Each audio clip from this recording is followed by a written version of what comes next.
Welcome to my channel. ഇന്ന് നമ്മൾ ഉണ്ടാക്കാൻ പോകുന്നത് വളരെ ടേസ്റ്റിയും ഹെൽത്തിയും ആയിട്ടുള്ള ഒരു അവോക്കാഡോ പുഡിങ്ങിന്റെ റെസിപ്പിയാണ്. അപ്പോൾ നമുക്ക് അതിന് വേണ്ടിയുള്ള ഇൻഗ്രീഡിയൻസ് എന്താണെന്ന് നോക്കാം. ഇത് നല്ല പഴുത്ത അവോക്കാഡോയാണ്. പിന്നെ ഇത് മിൽക്ക് മെയ്ഡ്.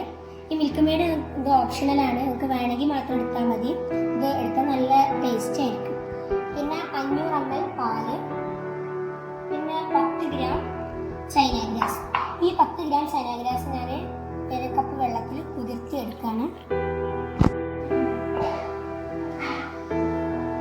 അത് തിളപ്പിച്ചെടുക്കാം.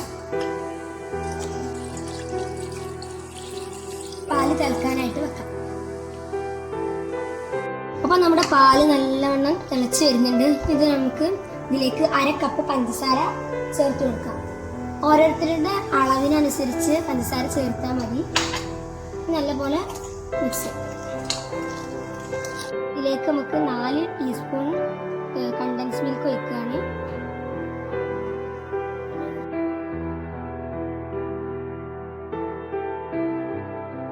മധുരം കുറച്ച് കുറവാണെന്ന് തോന്നുന്നുണ്ട്, അപ്പോൾ ഇത്തിരി കൂടി ചേർത്ത് കൊടുക്കുകയാണ്. നിങ്ങൾക്ക് ഓരോരുത്തരുടെയും ഇഷ്ടത്തിനനുസരിച്ച് ചേർത്ത് കൊടുത്താൽ മതി. ഇനി നല്ലപോലെ മിക്സ് ചെയ്യും.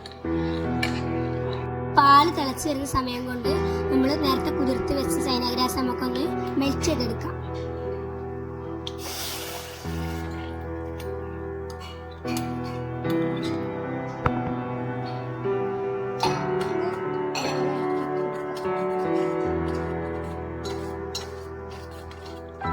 ചൈന ഗ്രാസ് നല്ലപോലെ വെന്ത് വന്നിട്ടുണ്ട്. ഇനി നമ്മൾ ഇത് പാലിലേക്ക് ഒഴിച്ച് കൊടുക്കണം. പാല് നല്ലപോലെ തിളച്ച് വന്നിട്ടുണ്ട്. നമ്മുടെ ഇനി ഉരുക്കി വെച്ച ചൈന ഗ്രാസ് പാലിലേക്ക് ഒഴിച്ച് കൊടുക്കാം. ഈ മിക്സ്ചർ സിമ്മിലിട്ടിട്ട് 15 മിനിറ്റ് നന്നായിട്ട് ഇളക്കി കൊടുക്കണം. 1/4 കപ്പ് പാലിൽ അവോക്കാഡോ പ്യൂരി തയ്യാറാക്കാം.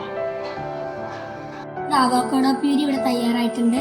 ഇനി ഇത് തിളച്ച് വെച്ച പാലില്ലേ അതിലേക്ക് മിക്സ് ചെയ്യണം. ഇപ്പം ഫ്ലെയിം പൂർണ്ണമായിട്ടും ഓഫാക്കിയ ശേഷം മാത്രമേ ഇത് ഒഴിക്കാൻ പാടുള്ളൂ.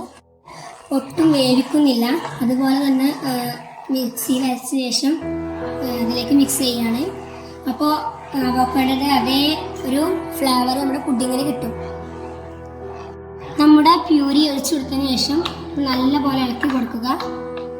പിന്നെ നമുക്ക് ഇത് ടേസ്റ്റ് ഇത്തിരി കുറവാണ്, മധുരം ഇത്തിരി കുറവാണെന്ന് തോന്നുകയാണെങ്കിൽ നമ്മുടെ പ്യൂരിയുടെ കൂടെ ഇത്തിരി ഷുഗറും കൂടി ആഡ് ചെയ്തിട്ട് ഇതിലേക്ക് ഒഴിച്ചു കൊടുത്താൽ മതി.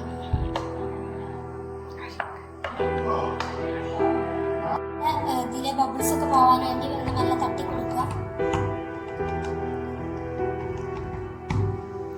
പുഡിങ് സെറ്റായി വന്നിട്ടുണ്ട്.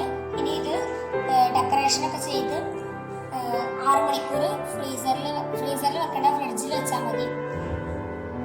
ഇവിടെ ബദാമും കേശുനട്ടും ഇട്ടാണ് ഡെക്കറേറ്റ് ചെയ്തത്. നിങ്ങളുടെ കയ്യിൽ എന്താണുള്ളത് വെച്ചാൽ നിങ്ങൾക്ക് അത് ഉപയോഗിച്ച് ഡെക്കറേറ്റ് ചെയ്യാം.